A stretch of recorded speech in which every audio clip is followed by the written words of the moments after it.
आज के इस वीडियो में एक बार फिर से हम क्लास 12 के मैथ्स का PYQ का लेक्चर लेकर आए हैं। उम्मीद करता हूं कि आपने हमारे PYQ के जितने भी लेक्चर्स मैंने इस चैनल पर अपलोड कर रखा है, इनके सारे क्वेश्चंस को आप अब तक सॉल्व कर चुके होंगे। और आज के इस लेक्चर में एक बार फिर से हम मैथ्स 12 के PYQ का शॉर्ट क्वेश्चंस आंसर्स को लेकर आए हैं और एक बार फिर से आप इन सारे क्वेश्चंस को खुद से ज़रूर सॉल्व करेंगे। तो स्वागत है आपका YouTube के हमारे इस एजुकेशनल चैनल पर। और आइए शुरू करते हैं आज का एक और प्यारा सा लेक्चर।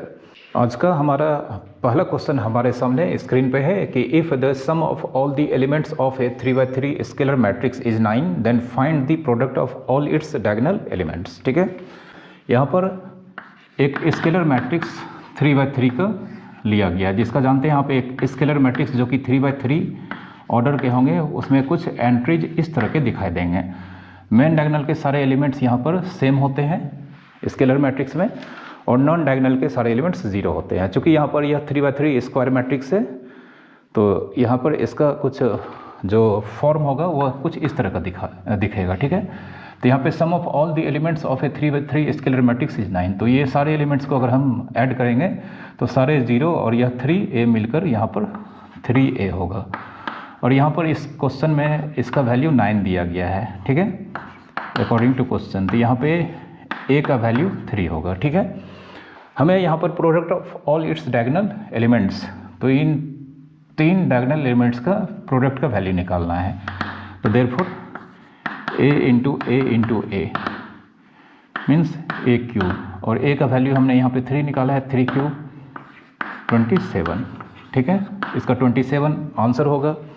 और अगर हमें दिया जाता है कि यहाँ पे इसके सारे एलिमेंट्स के प्रोडक्ट यहाँ पे हमें फाइंड करने होते हैं, जबकि यहाँ पर सारे एलिमेंट्स के सम चाहे कुछ भी हो, 9 हो, 91 हो, चाहे कुछ भी हो, और अगर सारे एलिमेंट्स के प्रोडक्ट हमें फाइंड करने होते तो हम जानते हैं कि सारे एलिमेंट्स के प्रोडक्ट यहाँ पर 0 होते हैं। क्योंकि सब नंबर को अगर हम यहाँ पर ऐड करेंगे तो उसमें 0 भी बहुत सारा ऐड मल्टीप्लाई होगा, तो रिजल्टेंट जो प्रोडक्ट होगा वह 0 हो जाएगा। लेकिन इस क्वेश्चन के अकॉर्डिंगली हमारा यहाँ पर आंसर 27 होगा। ठीक है, आज का दूसरा क्वेश्चन आपके स्क्रीन पर यहाँ पर दिखाई पड़ रहे होंगे, जिसमें कहा गया है कि vector A and vector B are 2 non zero vectors such that vector A plus vector B perpendicular to vector A and twice vector a plus vector b perpendicular to vector b, then prove that magnitude of vector b is equals to √2 times यहाँ पर vector a का magnitude. ठीक है, तो यहाँ पर हमें दे रखा है कि vector a plus vector b perpendicular है यहाँ पर, तो since vector a plus vector b perpendicular to vector a है, तो therefore vector a plus vector b का डॉट प्रोडक्ट vector a के साथ 0 होगा। ठीक है, जानते हैं दो वेक्टर अगर परपेंडिकुलर होते हैं तो उनके डॉट प्रोडक्ट 0 होते हैं। अब यहाँ पर ब्रैकेट को अगर हम ब्रेक करेंगे तो a dot a plus b dot a यह 0 होंगे, तो वेक्टर a का मैग्नीट्यूड का स्क्वायर, और b डॉट a को हम a डॉट b लिख सकते हैं इक्वल्स टू 0। तो इस तरह से हमें यहाँ पर a dot b vector a का मैग्नीट्यूड का स्क्वायर, और यह चूँकि प्लस है इधर जाके माइनस होगा। ठीक है, फिर अगेन दे रखा है twice vector a plus vector b perpendicular to vector b, तो since twice vector a plus vector b again perpendicular to vector b है, तो फिर से इन दोनों का डॉट प्रोडक्ट 0 होगा। तो इसे हम यूज करते हैं, twice a plus vector b dot b 0 होगा। अब हम ब्रैकेट को ब्रेक करेंगे तो यहाँ पे हमें 2 नंबर बाहर हो जाएगा, और a dot b plus b dot b। ठीक है, b डॉट b इसका वैल्यू भी 0 होगा। अब ट्वाइस a डॉट b हमने minus magnitude of vector a का स्क्वायर निकाल के रखा है, तो यहाँ पे ट्वाइस माइनस वेक्टर a का मैग्नीट्यूड का स्क्वायर, और जानते हैं b dot b vector b का मैग्नीट्यूड का स्क्वायर, और यह 0 होगा। अब इस टर्म को हम यहाँ पर RHS में शिफ्ट करते हैं, तो यह माइनस से उधर जाके प्लस हो जाएगा। 9 अब हमारे पास वेक्टर b का मैग्नीट्यूड का स्क्वायर है, इस टर्म का साइन ट्वाइस वेक्टर a के मैग्नीट्यूड का स्क्वायर होगा। अब हम जानते हैं स्क्वायर हटाएंगे तो यहाँ पे वेक्टर b का मैग्नीट्यूड यहाँ पे under root twice vector a के मैग्नीट्यूड का स्क्वायर, तो देयरफॉर वेक्टर बी का मैग्नीट्यूड यहाँ पे √2 और यह वेक्टर मैग्नीट्यूड ए का स्क्वायर, यहाँ पर हमें वेक्टर ए का मैग्नीट्यूड आएगा। तो इस तरह से हमारा रिजल्ट यहाँ पर प्रूव्ड हो चुका है। ठीक है, आज का क्वेश्चन नंबर 4 स्क्रीन पे आपको दिखाई पड़ रहा होगा, जिसमें कहा गया है कि एक फंक्शन f है और डिफाइंड है रियल नंबर से रियल नंबर में, एंड fx इक्वल्स टू दिया गया है ax प्लस b, और फंक्शन की वैल्यू 1 पर हमें 1 दिया गया है और फंक्शन की वैल्यू 2 पर 3 दिया गया है। तो फाइंड फंक्शन fx, हमें फंक्शन fx का एक्सप्रेशन फाइंड करना है।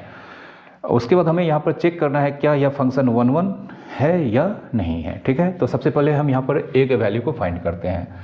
तो हमें यहाँ पर दिया गया है fx equals to ax plus b और f1 दिया गया है, देयरफॉर यहाँ पे f1 equals to a into 1 plus b होगा, और f1 का वैल्यू चूँकि क्वेश्चन में 1 दे रखा है, तो 1 equals to a plus b। हमें a प्लस b, a और b में एक इक्वेशन मिल चुका है, एंड ऑल्सो यहाँ पे हमें f2 3 दिया गया है, तो देयरफॉर हम लिख सकते हैं f2 मतलब a इंटू 2 प्लस b 3 होगा, मतलब 2a प्लस b 3 होगा। अब हम 1 और 2 को सॉल्व करके a एंड b का वैल्यू फाइंड करते हैं। ठीक है, तो फ्रॉम 2 - 1 यह करते हैं, 2a प्लस b 3 है एंड a प्लस b 1 है माइनस। ठीक है, यहाँ पर b और b कैंसिल हो जाएगा, 2a माइनस a, तो a का वैल्यू हमें 3 मिला है। अब a का वैल्यू यहाँ पर 3 है, तो जानते हैं a प्लस b 1 है, तो देयरफॉर a प्लस मतलब 2 प्लस b 1, तो b इक्वल्स टू हमें -1 मिलेगा। ठीक है, a का वैल्यू हमें 2 मिला है, तो 2 प्लस b 1 हो गया, तो इससे हमें b का वैल्यू -1 मिलेगा।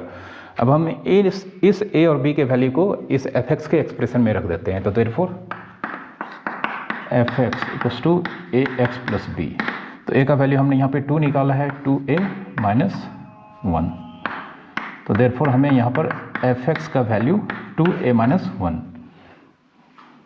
ठीक है, हमें फाइंड करने दिया गया था fx का एक्सप्रेशन क्या होगा, तो हमने यहाँ पर 2x, fx का एक्सप्रेशन हमें 2x माइनस 1 यह मिल चुका है। फिर हमें यहाँ पर मालूम करना है कि क्या यह फंक्शन 1 1, जिसे हम लोग इंजेक्टिव के नाम से भी जानते हैं, है या नहीं है। तो आइए चेक करते हैं। 9 4 1 1 लेफ्ट हम x1 x2 belongs to r, दो आर्बिट्रेरी एलिमेंट हमने x1 x2 इस रियल नंबर डोमेन से एज्यूम कर लिया है। अब फिर हम मानते हैं f फंक्शन की वैल्यू x1 पे एंड फंक्शन की वैल्यू x2 पे इक्वल है, और जानते हैं इस रिजल्ट से अगर हमें सिंप्लीफिकेशन के बाद अगर x1 इक्वल्स टू x2 आएगा तो यह फंक्शन 1 1 होगा, और अगर नहीं आता है तो यह फंक्शन 1 1 नहीं होगा। तो now fx1, fx हमें 2x माइनस 1 मिल चुका है, तो यह 2x1 माइनस 1, और इसी तरह से fx2 यहाँ पर 2x2 माइनस 1 होगा। ठीक है, यह दोनों -1 कैंसिल हो जाएगा, तो हमें 2x1 इक्वल्स टू 2x2, फिर यह 2 और 2 कैंसिल हो जाएगा, तो therefore x1 equals to x2। अब हमें यहाँ पर fx1 इक्वल्स टू fx2 हमने यहाँ पर ऐसा एज्यूम कर रखा था, और इससे हमें यहाँ पे जब हमने प्रोसीड किया अपने सिंप्लीफिकेशन को, तो अल्टीमेटली हमें x1 इक्वल्स टू x2 यहाँ पे रिजल्ट ऑब्टेंड हुआ है, जो कि एक रिक्वायर्ड रिजल्ट है फंक्शन के 1 1 होने के लिए। तो x1 इक्वल्स टू x2 आ चुका है, तो इस हेंस f इज़ 1 1, यह फंक्शन 1 1 होगा। ठीक है, आज का क्वेश्चन नंबर 5 यह डेफिनेट इंटीग्रेशन का क्वेश्चन आपके स्क्रीन पे यहाँ पर नज़र आ रहा होगा। इसमें हमें इस इंटीग्रल के वैल्यू को फाइंड करना है। ठीक है,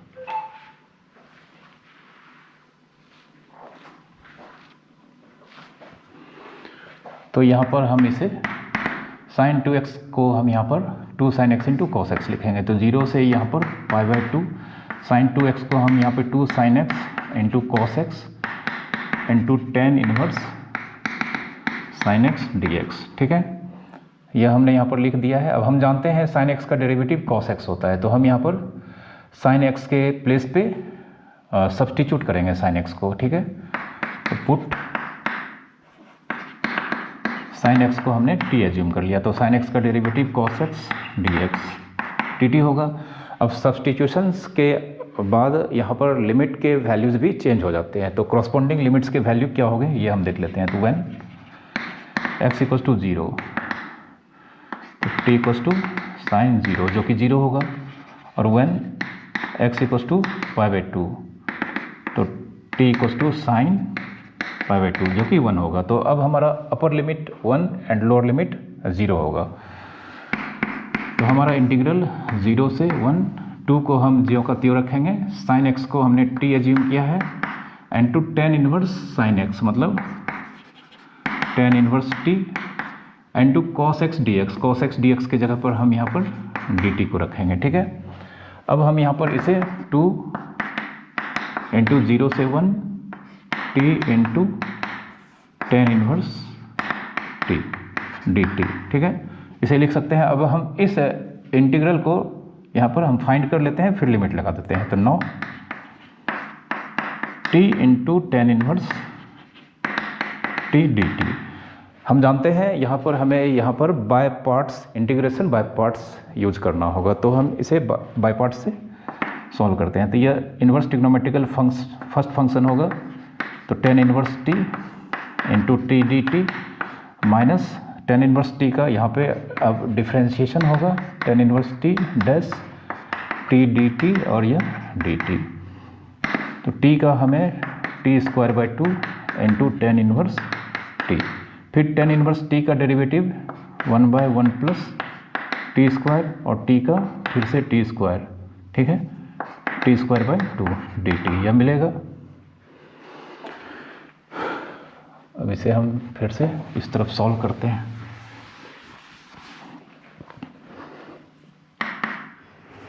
तो हमें यहाँ पर मिल चुका है t²/2 into tan inverse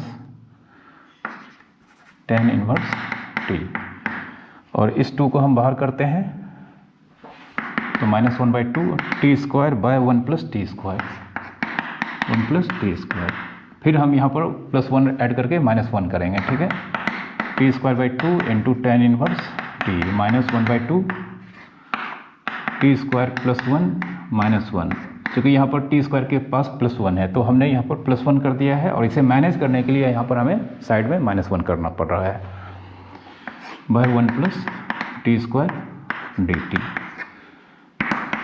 t²/2 into tan inverse t -12। अब हम इसे दो अलग अलग इंटीग्रल में स्प्लिट करते हैं, पहला इंटीग्रल फिर दूसरा -1/1 प्लस t² dt, यह कैंसिल हो जाएगा। तो अब हमें यहाँ पर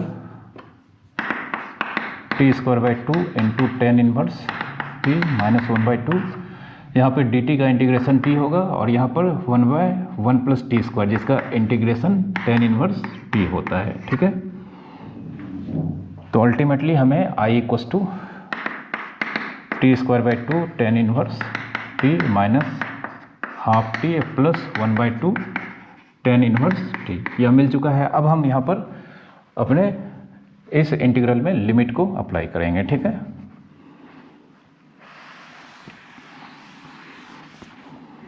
तो देयरफॉर i इक्वल्स टू 2, और यह 2 बाहर आ गया है। अब इसका integration t²/2 into tan inverse t minus p/2 plus half ten inverse t 0 से 1, इसे यूज करते हैं 2।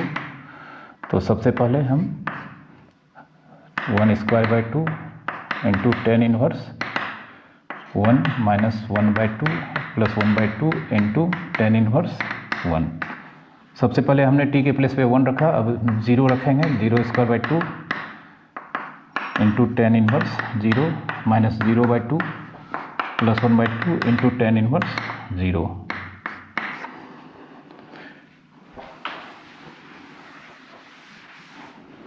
जानते हैं यह π/4 होगा,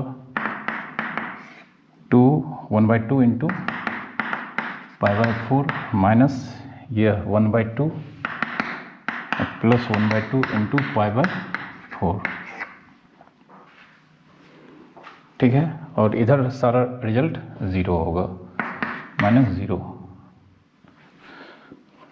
इसे हम इस तरह से लिखेंगे, ठीक है। तो 2 × π/8 -1/2 प्लस π/8। तो अब ब्रैकेट को अगर हम यहाँ पर ब्रेक करेंगे, तो ब्रैकेट को ब्रेक करेंगे तो यह π/4 -1 प्लस π/4 मिलकर π/2 -1, यह इसका आंसर होगा, ठीक है। तो आज के लेक्चर्स को हम यहीं रखते हैं। आज का लेक्चर बहुत ही छोटा है। इसके दूसरे पार्ट्स में हम और भी अच्छे अच्छे क्वेश्चंस को सॉल्व करेंगे। तो उम्मीद करता हूँ कि आपने सारे पूरे लेक्चर्स को आप बिना स्किप करके देखे होंगे और आप इन सारे क्वेश्चंस को खुद से ज़रूर बनाएं। Thank you very much for watching.